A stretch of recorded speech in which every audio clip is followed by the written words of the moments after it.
What if modern UFO or UAP phenomenon isn't modern at all? Today we're going to look at ancient accounts of these things from Indian epics to the Bible itself in order to determine what these things are, what they want, and what can we expect from them going forward. For context, if you're new to my content, I am a Christian and I view other religions just as the Bible describes them. They are false deceptions taught by fallen angels and demons. And it's my hope that by bringing this to light, anyone caught under the spell of these false religions can find freedom and salvation in Jesus Christ. So let's begin with ancient Indian texts, and while we're reading through these, think about modern UFO/UAP phenomena and ask yourself, are these descriptions very much different, or are they eerily similar? Welcome to the Sharpening Report. I am your host, Josh Peck, and if you haven't had a chance to do so already, make sure you subscribe, click the bell to turn on all notifications, put a like on this video, leave us a comment, all that stuff. That really helps. That really helps support what we do here, helps the algorithm at YouTube, so more people can view this video and get this information. So please help share it around, help support what we do.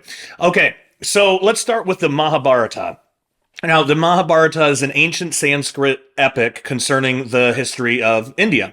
It's estimated 1.8 million words, and it's perhaps most noted for the details it contains about the Kurukshetra War.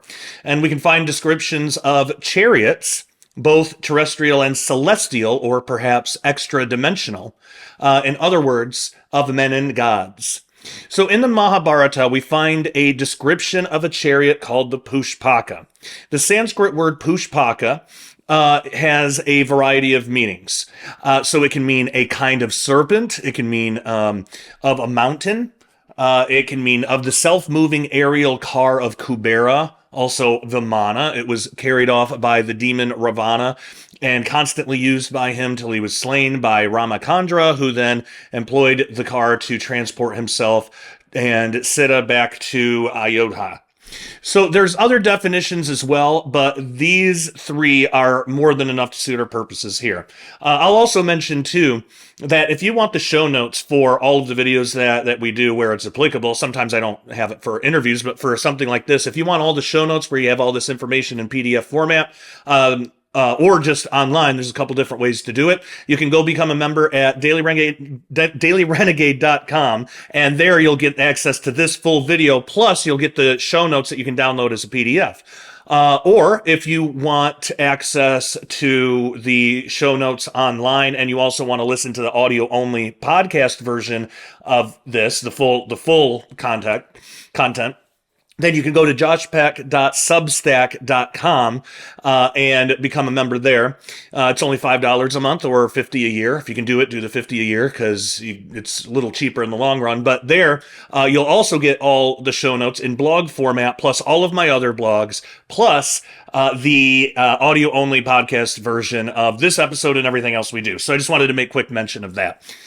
So in these texts, we learn of the Pushpaka's ability for air travel.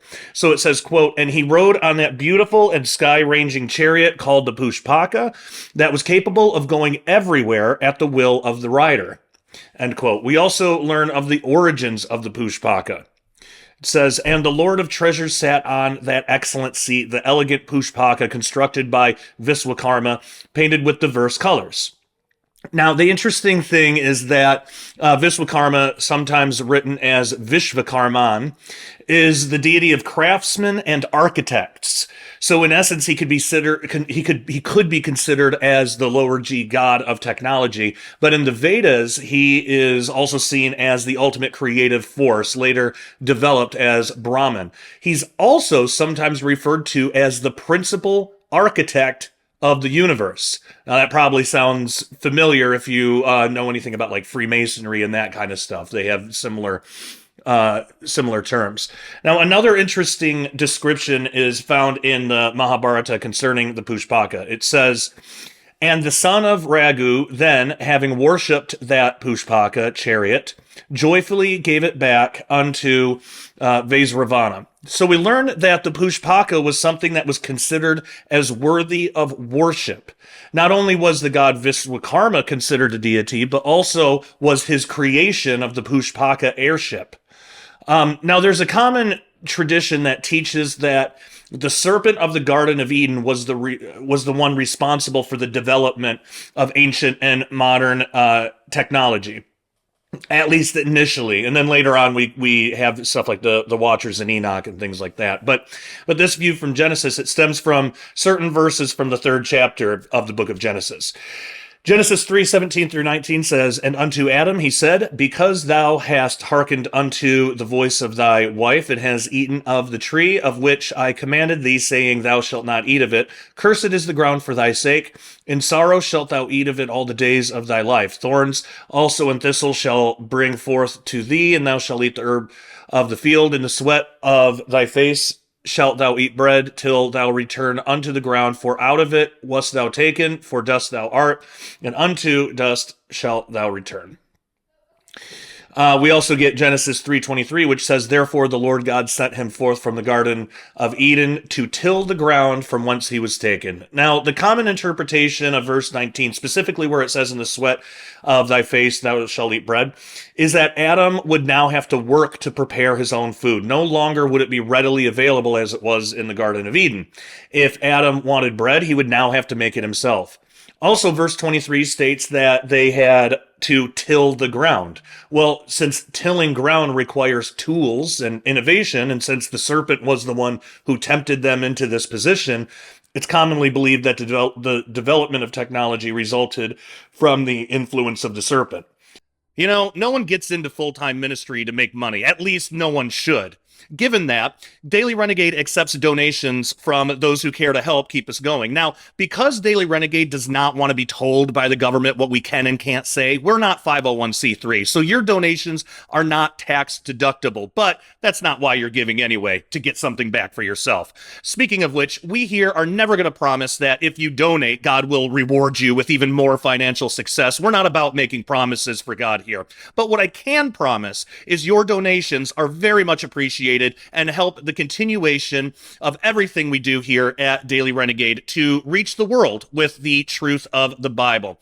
Also, as many of you know, my son Nathan has had some very serious medical issues that we are treating with good, all-natural and holistic remedies. But of course, those are very expensive and are not covered by insurance, so your donations help go towards his health care as well. If you can't afford to donate, you can always donate your time in prayer, which is far more valuable anyway. Let's be serious. So pray for our wisdom, pray for God's guidance for us, and that we never lose focus on what's really important, which is using Daily Renegade as a light of truth that the world so desperately needs right now, especially in these times. As always, thank you so much for your generosity, and I pray God blesses you greatly. And if this is to be taken as literal truth, then we end up with a very different picture of what's going on with Viswakarma and the Pushpaka. Now, in Forbidden Secrets of the Labyrinth, author Mark Flynn talks about how identities can be assigned to mythological characters to see them from a biblical perspective. If ancient mythology is nothing more than a deceptive retelling of the truth from the mouth of the serpent and his fallen followers, then we can see how assigning identities can be useful in reinterpreting these accounts. If we're to believe that there is an ancient evil in the world who is trying to subvert the truth in order to fulfill his own goals, we can expect certain reinterpretations of truth to be prevalent. And of course, we see that in all other religions. So we can look at this in a couple different ways. Viswakarma could represent Yahweh, but from the view of the serpent. Remember, the serpent is a liar. Satan's going to lie about God. So Viswakarma could represent Yahweh from the view of the serpent. The Pushpaka could represent the serpent himself. This could help explain the alternate definition of serpent for Pushpaka. Viswakarma constructed the Pushpaka just as Yahweh created the serpent. However, in the Mahabharata, the Pushpaka was something that was deserving of worship, just as the serpent seems to believe about himself. It's also possible that the serpent is identifying himself with Viswakarma. himself. If the serpent is setting himself up to be the ultimate creator and deity of architects, the Pushpaka could be a representation of the technology that he brought into the world. Technology being a creation of the serpent, or at the very least, the result of the actions of the serpent, would represent the cunning and wisdom that he has. If the serpent is as self-absorbed as the Bible seems to portray, then it would be plausible that he would desire worship not only for himself, but for his attributes as well. Now, setting aside the idea of assigning identities, the story of the Pushpaka brings up some interesting questions. Assuming it was the serpent who brought technology into the world, would this not mean that technology itself has extra-dimensional origins? With the influence of the serpent and other extra-dimensional beings, how quickly did that technology progress in the ancient past? Might ancient man have had access to, or at least encounters with, higher forms of technology than that which is available even today? Well, perhaps one of the most interesting examples of possible ancient technology from ancient Sanskrit text is that of Vimanas. Vimanas are mentioned in the Mahabharata. However, in a text called the Bhagavata Purana, they're more common. The Bhagavata Purana primarily focuses on Krishna, the complete incarnation of Lord Vishnu, the Hindu god. And we learn of the Vimanas' capability for flight early on in the Bhagavata Purana. So this is what it says. As Dundakari spoke, a brilliant Vimana flew down from the sky, soft as the petals of a rose. In it were many eternal dwellers in Vishnu's realm. Vaikuntha Dudakari embraced his brother Gokarna and climbed into the ship of the sky. So that's interesting. The Vimana, as described, is a true extra-dimensional vehicle. Doesn't that sound similar to the UFO UAP phenomenon today? It's described as flying, but also as carrying the eternal dwellers from Vishnu's realm. Now, again, from a biblical Christian perspective, these things would be demons and fallen angels. But we also learned that this vehicle had physicality to it, since Dundakari was able to physically climb inside. So, as described, this account is not a dream or a vision. It's a description of a personal interaction with an extra-dimensional vehicle. And in that way, if you just take the broad strokes, it's very similar to what people encounter today, like during alien abductions and things like that, which supports the view that all this alien stuff is demonic in nature. Now, to further support the extra-dimensional properties of these vehicles, there's another description of the Vimana's capabilities. It says, quote, "The Vimana flashed away into heaven beyond the stars like a thought, leaving a golden trail in the sky which dissolved in a few moments and vanished above the perfect silence that had fallen on the gathering of men on the earth below." So we see that the Vimana was not only a flying machine of sorts, but that it was able to traverse beyond the stars and into heaven. Now, these vehicles were also reported as disc-shaped and having faster than light travel, by far a physical impossibility, but something that could be possible if it was from extra-dimensional origins. Here's another one. "I saw devas fly down to the earth in their mystic Vimanas, which are swifter than light.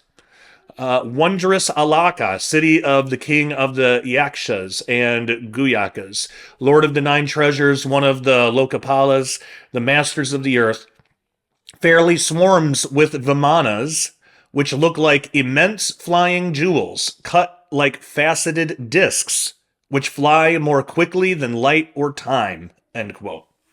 Now, that really sounds like a UFO, doesn't it? The fact that the Vimanas are described as disc-shaped flying jewels, that's really intriguing when compared to modern-day UFO reports. The reference to them being able to fly faster than light or time is especially interesting.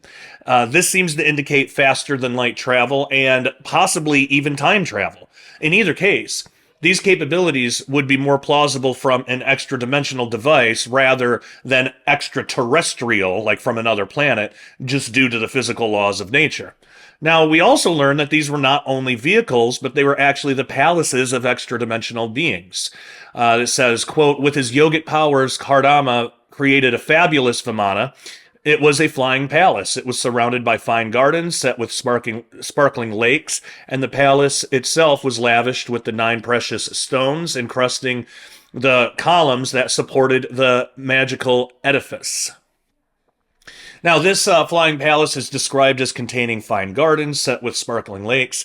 This seems to be describing water and plant life. Now, keeping in mind that Vimanas are described as originating from a higher dimension, we could compare this to something like the Garden of Eden. The Garden of Eden most likely contained extra-dimensional plant life as well. And I've talked about this in an earlier video, but that it's possible that the Garden of Eden was put somewhere extra dimensionally to keep it away from Adam and Eve. And I talked about that in a previous video. But if you are interested in this topic, all of this research comes from my book, Cherubim Chariots, which you can get right now at prophecywatchers.com. That's the best place to get it. But anyway, from this, we can see that the higher dimensions are not only populated with intelligent life, but also non-intelligent life such as plants. Now, we can read of a biblically familiar ritual that took place before entering the Vimana. Kardama said to her, "Go, my love, and bathe in the Bindasaras before we enter the Vimana." Now, that's reminiscent of the rituals the ancient Levitical priest had to perform before being allowed in the presence of Yahweh, which equates to modern-day baptism in Christianity. Now and again, for everything that God has, Satan has an inferior counterpart, an inferior, evil, twisted counterpart. If God has a temple, Satan's going to want one. If God has a ritual before entering in, Satan's going to want his version of that. And we see that all over. Now, there are many more descriptions of Vimanas found all throughout the Bhagavata Purana. But to fully appreciate the depth and vast amount of information, one would have to look at the entire text in full. However, the goal here is not for an exhaustive study of Vimanas, extremely interesting though they are. Our goal here is to establish the existence of ancient texts that contain accounts of personal encounters with extra-dimensional entities and vehicles. And as we'll see in a moment, Vimanas are just one description of such vehicles. In fact, we even see something with some similarities, but also stark differences in the Old Testament. Now, there's a really interesting theory that's becoming more popular in the study of UFOs and extra-dimensional craft, and this theory states that UFOs that people see today, that they're not mechanical at all, but are actually biological. And this theory sees UFOs as actual living biological entities. So what we see is, metallic craft is nothing more than a body for the consciousness or the spirit inside. Hey everyone. Concerning the economically unstable times that we live in, it is a great idea to convert some of your savings into real money. Now, there is a big difference between real money and what we call money, which is actually currency. So our dollar is currency, which fluctuates. Real money, like silver, is a store of value over time. The best way to think of it is like this. If you had saved $1,000 in cash back in the late 60s, the late 1960s, that $1,000 would still be $1,000 today, but it would buy you significantly less today due to inflation. Now, if you saved that same $1,000 in silver back in the 1960s, it would be around $28,000 today. So one of the best ways to protect your purchasing power is in real money, more specifically, silver. Now, you can buy and have the metal shipped discreetly to your door, and what most people don't know is that you can actually convert your IRA or even your 401k into physical silver rather than having all your life savings tied up in the paper fiat system, which is, of course, subject to hyperinflation. So go to dailyrenegade.com right now and click on the Cornerstone Asset Metals banner and sign up to get your free silver report. One of the financial experts will speak with you and find out the best way to protect your savings going forward in these uncertain times. You can also click on the link in the description below that goes directly to cornerstoneassetmetals.com.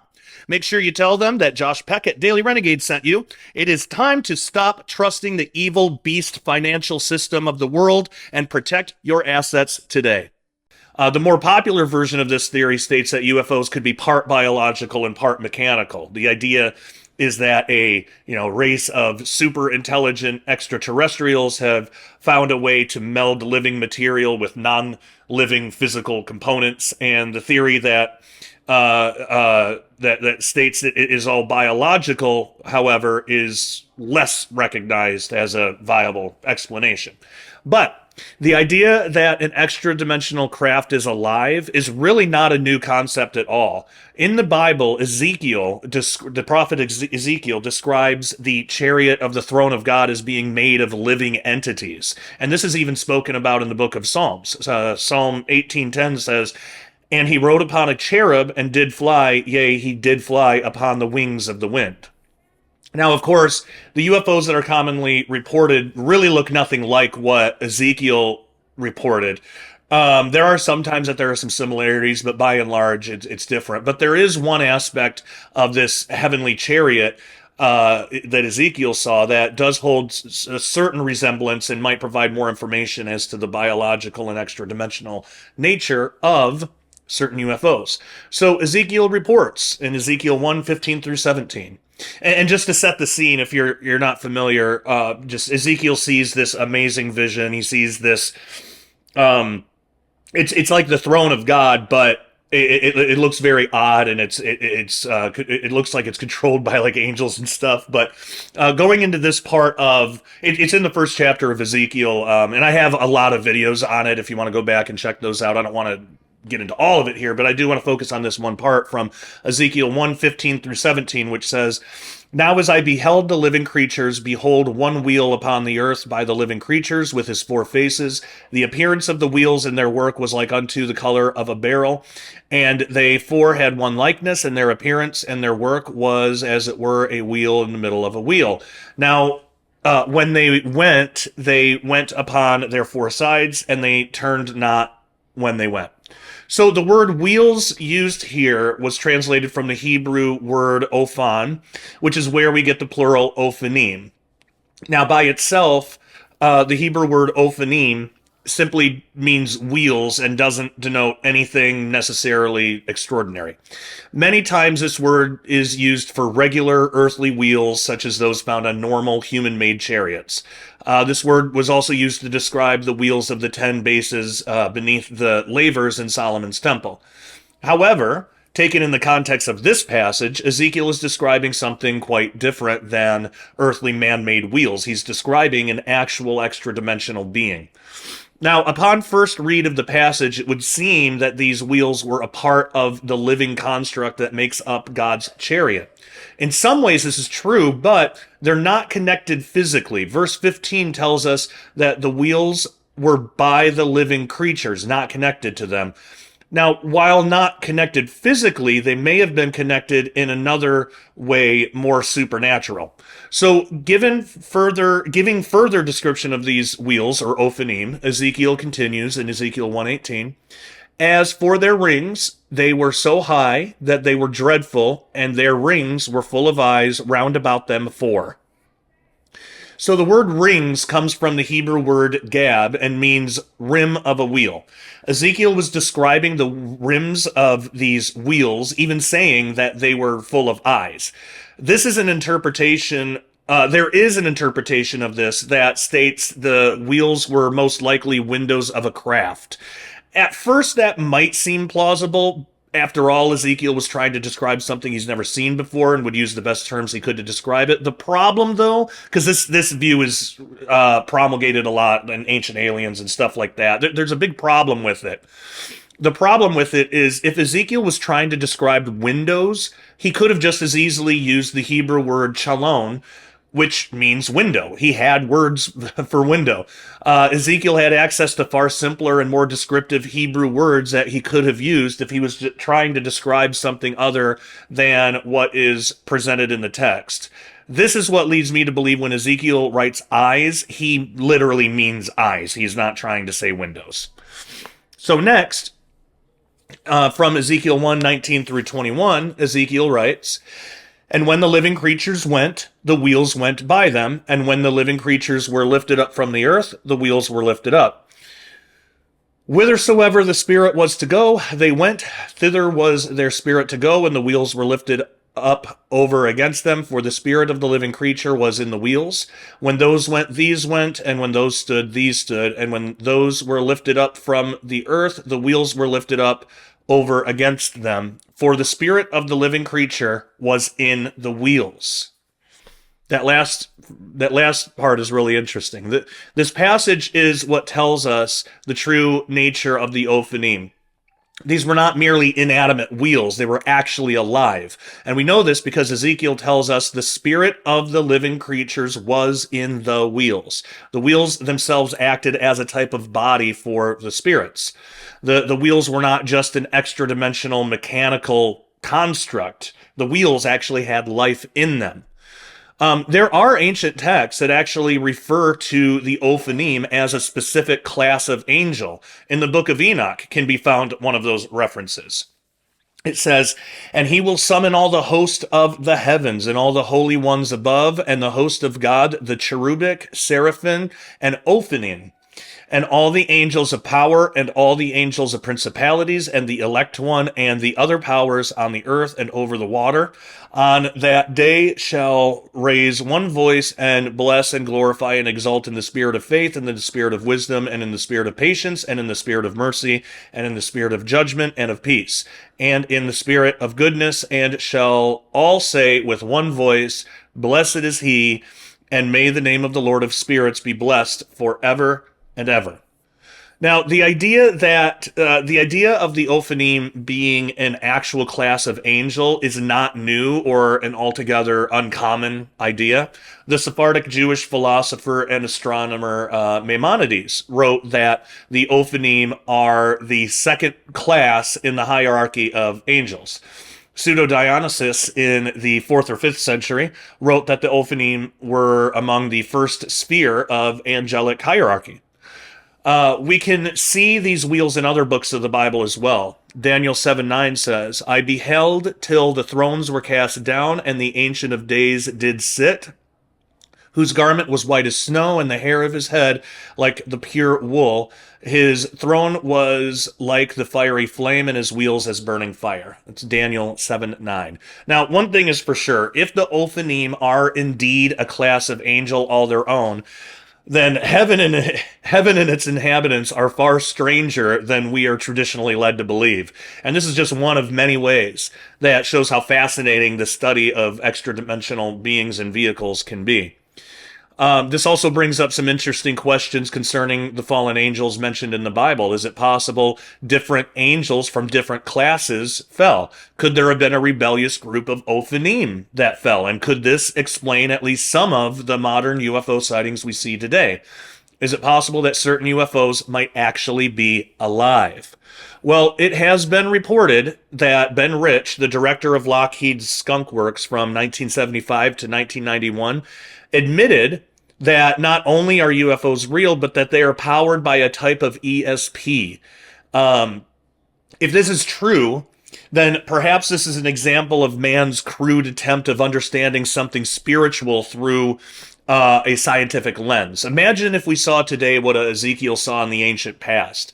Imagine if we saw the cherubim move wheels without touching them. Would we not assume it was by some form of ESP? And when I say we, I mean the world broadly, not us as Christians. We would probably assume it's something spiritual, but the world broadly, wouldn't they, if they saw something like that, which many people have, wouldn't they assume it's some kind of ESP? Now, instead of thinking of it as a power from the mind, maybe we should be thinking of it as a power from the spirit. After all, Ezekiel stated that the spirits of the cherubim were in the wheels. Wherever the spirit went, the wheels went. So perhaps we are seeing the same sort of thing in some of the modern sightings of UFOs. And maybe the extra-dimensional pilot is actually controlling the vehicle, maybe not by its mind, but more by its spirit. And maybe the spirit itself is the pilot and the vehicle is the body. So maybe like a fallen version of what Ezekiel saw, the things that we typically recognize or view as extraterrestrial craft or UFOs, UAPs, whatever we want to call them, maybe that's actually, maybe some of them, but maybe they're actually living extra dimensional beings. Now, given that context, let's look back to the ancient people that witnessed the Vimanas and what they were taught to believe by their deceptive fallen angel rulers. What was the point of all this? So these things come down in these Vimana craft, and they teach. Well, what were these beings? Who were these beings? What were they teaching? And why would fallen angels want to do this to nations all around the world? Well, let's get into all that.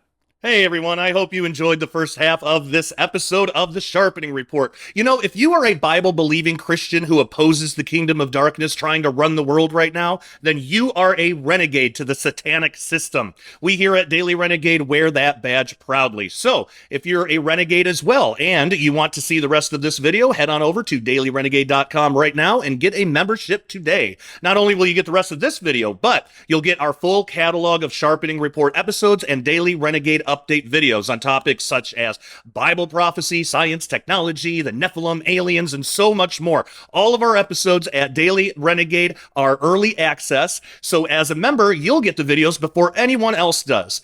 Daily Renegade also offers videos not available anywhere else due to social media censorship. We also have a community page only for members where we can all fellowship together without fear of censorship. It's basically the best of Facebook and YouTube rolled into one without any of the garbage. Memberships are only $10 a month or $100 a year, and if you can do it, I suggest getting the $100 a year because it's cheaper in the long run, and essentially you get 2 months for free that way. So come join our family of renegades at dailyrenegade.com right now. The link is in the description below, and we'll see you there.